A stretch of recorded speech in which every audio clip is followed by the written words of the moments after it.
Magandang araw, ako po si Christian Esguera at narito ang ating 5 takeaways mula po dito sa Day 6 ng impeachment trial ni Vice President Sara Duterte.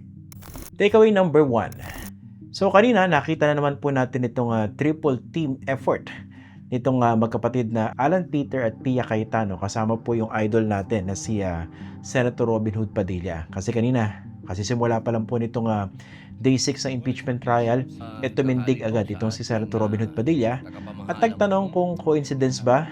Ibig sabihin, meron siyang duda kung nagkataon lang ba itong pagkakaaresto kina Senators Jinggoy Estrada, Rodante Marcoleta, tapos ngayon merong investigasyon itong National Bureau of Investigation patungkol po dito sa di umano'y anomalya doon po sa hosting ng ating bansa ng Pilipinas ng Southeast Asian Games noong 2019. At ang head po ng organizing committee noong panahon na yon ay walang iba kundi si Alan Peter Cayetano. So nagtatanong itong si Robin Hood Padilla, coincidental lang ba ito? Well, dapat siguro mas pinalalim niya yung pag-iisip niya rito. Dahil si Senator Jinggoy Estrada, hindi po simple yung kasong kinaharap niyan. Hindi po ba? Plunder, kaugnay po rito sa flood control project. Okay? So, wag po nating sasabihin na ikinulong siya para hindi siya makadalo dito sa impeachment trial. Tapos pangalawa, itong si Senator Rodante Marcoleta.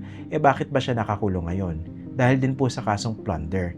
At napakaseryoso po ng alegasyon at kaya po napabilis yung pagsasampa ng kaso laban sa kanya, dahil yung mismong ebidensya galing po sa kanya.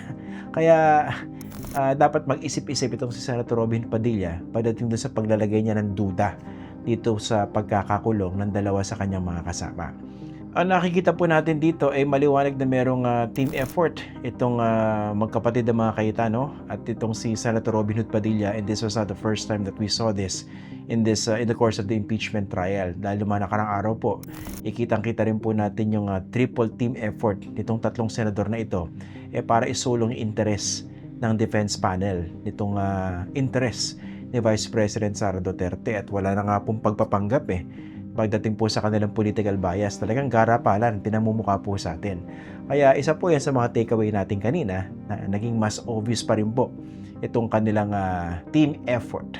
Okay? Patungkol po rito sa impeachment trial ni Vice President Sara Duterte. Takeaway number 2. Okay, speaking of this triple team effort by the Cayetano siblings at saka nitong si Senator Robin Hood Padilla, kanina, obvious na naman po yung isa sa mga bagay na paulit-ulit na binabanggit nitong si Alan Peter Cayetano. At ano po ba yun? Ito yung credentialism. Talagang gustong-gusto niyang ginagamit yung kanyang legal background, yung kanyang pagiging abogado, siguro para suportahan o mas bigyan ng bigat yung kanyang mga isinusulong na argumento. Na sa akin, hindi masyado maganda. Alam niyo kung bakit? Kasi kung talagang confident ka sa argument mo, hindi mo kailangan sabihin na abogado ka. Hindi po ba? Dapat yung argumento mismo tatayo base doon sa lakas o hina ng iyong argumento. Okay, pagdating po rito sa credentialism na binabanggit natin, kanina sinabi ni Senator Alan Peter Cayetano, sayang daw na wala dyan si Senator Rodante Marcoleta na isang abogado. Kaya ngayon, natin ang dalawang abogado dito sa kanilang hanay sa minority, siya at saka yung kanyang kapatid. Okay, talaga po bang namimiss si Senator Rodante Marcoleta na nakakulong ngayon dahil sa kasong plunder? Iniisip ko kanina, paano mo mamimiss ang isang abogado na sa sobrang galing niya, siya mismo ay nakapagpakulong sa kanyang sarili? Dahil nga yung mismong dahilan kung bakit nakakulong ngayon si Rodante Marcoleta, yung mismong ebidensya laban sa kanya nanggaling sa kanyang mga bibig. Ang nakikita po natin ginagawa dito ng mga Cayetano, pinamumukha nila doon sa mga kasama nilang senador na hindi abogado yung kanilang pagiging abogado. At dahil doon siguro dapat sila mas pakinggan. Kasi kung talagang bibilangin niyo yung airtime nitong mga nagsasalitang senator judges, talagang pinakamadadaldal po rito sa tingin ko.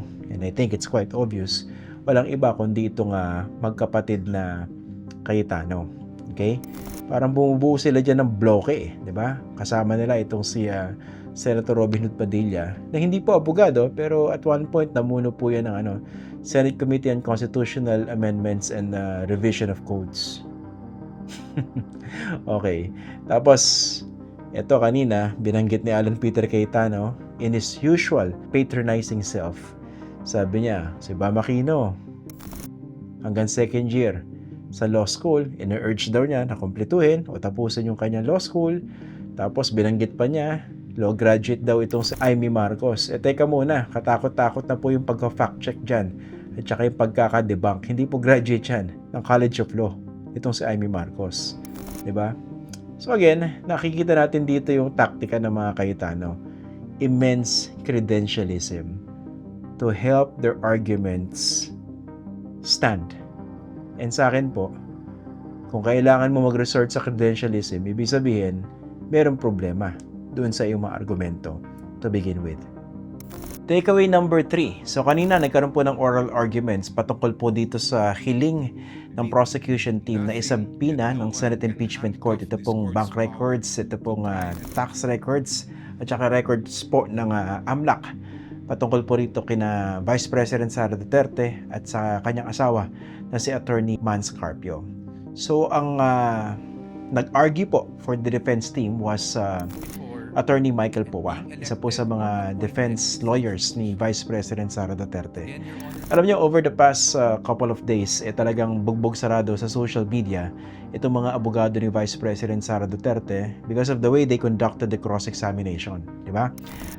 Meron nga isang batikang abogado na nagsabi na isa pong disaster yung kanilang performance sa cross-examination. At marami rin po yung nakapansin, nakakainis itong estilo. Itong tulad nila Attorney Mark Vinluan at saka nitong si Attorney CJ Narvasa.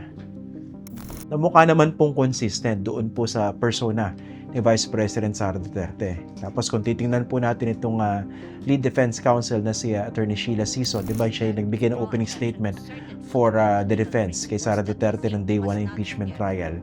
Nakakainis din po yung estilo para bang gusto mong away. So again, consistent ito sa persona ni Vice President Sara Duterte. Now, which brings us to Attorney Michael Poa. Now, honestly, he was a breath of fresh air with the way he argued for his client kanina sa day 6 ng impeachment trial. Stark contrast ito doon sa estilo ng ibang mga miyembro ng kanyang defense panel ni Vice President Sara Duterte. Yung tipong miski hindi ka nag-a-agree doon sa kanyang mga sinasabi, doon sa kanyang mga argumento, at least may isip mo na at least hindi siya nakakainis. So, in that sense, nakakatulong siya dito kay Vice President Sara Duterte, unlike the other members of the Defense Council who have spoken already dyan po sa impeachment trial. So, yun po. Diba? Nakatutulong itong ganitong malumanay na estilo ng isang Michael Poa dito po sa kanyang butangerang kliyente na si Vice President Sara Duterte. Takeaway number 4. Etong si Congressman Chel Jokno, siya po yung nag-argue for the prosecution para po ipasabina ng Senate Impeachment Court. Ito pong bank records, tax records, at saka AMLAC records. Kaugnay po rito kay Sara Duterte at saka kay Attorney Mans Carpio. Pero puntahan natin isang napaka-importanting bagay na binanggit niya sa oral arguments na sa tingin ko was a masterstroke. Okay? Ibinalik niya sa kasaysayan ng 2012 Corona impeachment trial at pinaalala niya sa impeachment court ngayon kung ano yung naging posisyon, kung ano yung mga naging aksyon, specifically ng dalawang senator judges noon na ngayon ay senator judges pa rin sa impeachment trial naman ni Vice President Sara Duterte.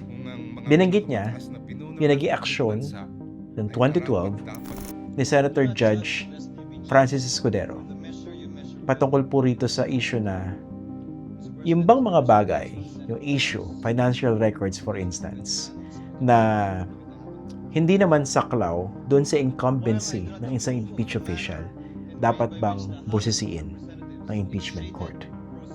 Diba? At ibinalik din niya kung ano yung naging aksyon or argument in that regard ng isang Alan Peter Cayetano nung siya ay Senator Judge nung Corona impeachment trial noong 2012. To me, that was a masterstroke. Dahil, paano ngayon ipapaliwanag, let's say ni Jesus Escudero, na siya ngayong presiding officer, at ni Senator Judge Alan Peter Cayetano kung ang magiging posisyon nila ngayon ay, teka muna, yung mga financial records na ang saklaw ay hindi pa Vice President si Sara Duterte, hindi dapat busisiin ng Senate Impeachment Court ngayon. Hindi ba? So dahil pinaalala sa kanila at sa buong korte at sa publiko ni Congressman Chel Jokno, itong mga naging aksyon noon ni na Escudero at Alan Peter Cayetano, baka mahirapan itong dalawa na pumosisyon na taliwas dun sa kanila naging posisyon noong 2012. And that to me was a masterstroke. Takeaway number 5. So sa Lunes na po magpapasya itong Senate Impeachment Court kung pabubuksan at bubusisiin ito pong financial records ni Vice President Sara Duterte at ng kanyang asawa, at kasama po rito yung kanyang mga bank records maski nung hindi pa po siya Vice President.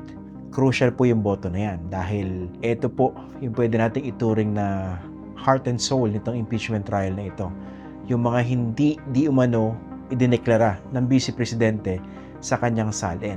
At alam naman po natin yung nangyari noong 2012 dito po kay then Chief Justice Renato Corona.